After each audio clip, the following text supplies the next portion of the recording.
آپ نے حضرت عمر سے فرمایا عمر تیرے زمانے میں ایک شخص آئے گا، اس کا نام ہوگا اویس، اس کا قبیلہ ہوگا مراد، اس کی شاخ ہوگی کرن، اس کا رنگ ہوگا کالا، قد ہوگا درمیانہ، اور ایک سفید نشان اس کے جسم پر ہوگا۔ جب وہ آئے تو تم اس سے دعا کرانا، علی تو بھی کرانا، عمر تو بھی کرانا، اور میں قسم کھا کے کہتا ہوں کہ اویس جیسوں سے دنیا بھر جائے تو عمر و علی کے ایک بدن کے بال کے برابر نہیں، لیکن اس کے ذریعے سے ایک پیغام آگے پہنچانا تھا۔ تو حضرت عمر اور حضرت علی حیران ہو کر دیکھنے لگے کہ ہمیں کہا جا رہا ہے کہ اویس سے دعا کروائیں، وہ ہم صحابی وہ تابعی۔ تو آپ نے فرمایا اس نے ماں کی ایسی خدمت کی ہے، جب وہ ہاتھ اٹھاتا ہے تو اللہ ہاتھ واپس خالی موڑتا ہی نہیں۔ یہ پیغام پہنچانا تھا کہ ماں باپ کے آگے جھکو۔ جس دیش میں آپ رہتے ہیں یہاں کام کی رفتار بہت تیز ہے، ماں باپ اگر موجود ہیں تو کم ہی خوش نصیبوں والے ہیں جن کو کچھ اولاد کی خدمت ملتی ہے، ورنہ دیواروں کے ساتھ ہی زندگی گزر رہی ہوتی ہے۔ تو عمر رضی اللہ عنہ جب خلیفہ بنے تو ہر سال حج کرتے تھے، ہر سال ان کو ڈھونڈواتے۔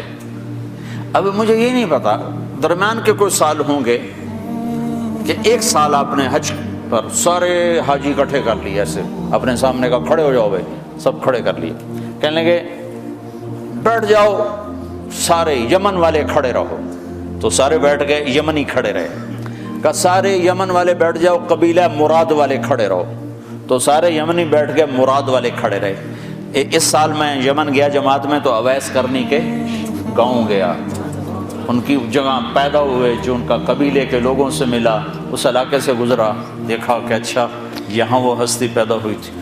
خشک پہاڑ ہیں، بالکل خشک پہاڑ۔ پھر آپ نے کہا مراد والے بیٹھ جاؤ، قرن والے کھڑے رہو، تو صرف ایک آدمی باقی بچا۔ تو آپ نے اس سے پوچھا تم قرنی ہو؟ کہ جی ہاں۔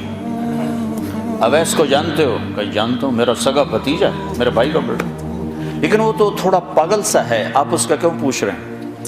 تو عمر رضی اللہ تعالیٰ عنہ رونے لگے، کہا وہ نہیں، تو پاگل نظر آتا ہے۔ پھر آپ نے پوچھا کدھر ہے؟ آیا ہوا ہے حج میں؟ ہے؟ کہ جی ہے۔ کدھر ہے؟ کہ جو اونٹ چرانے نکلا تھا عرفات کی طرف۔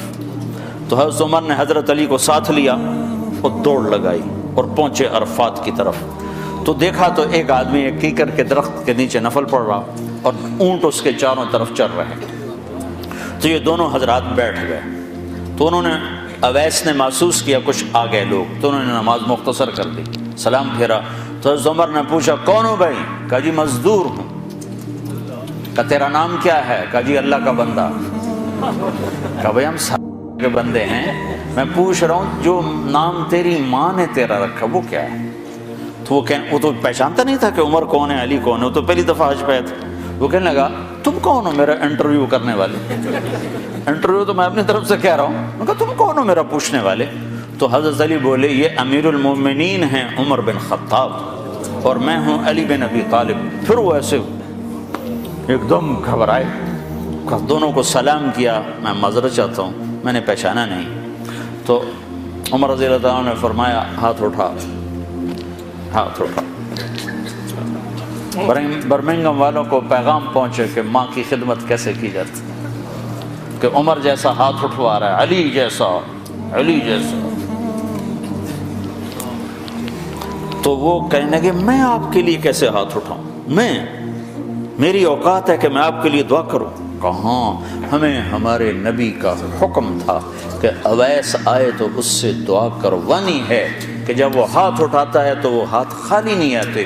کس وجہ سے؟ تہجد، جہاد، تبلیغ، ذکر، تلاوت، تسبیح، حج، عمرے، نمازیں، روزے، ذکر، تلاوت۔ کس وجہ سے؟ نہیں، ان میں سے ایک وجہ بھی نہیں، ماں کی خدمت کی وجہ سے۔ صرف پونڈ ہی سب کچھ نہیں، مائیں بھی بہت کچھ ہیں۔ صرف پونڈ ہی سب کچھ نہیں ہے، باپ بہت کچھ ہیں۔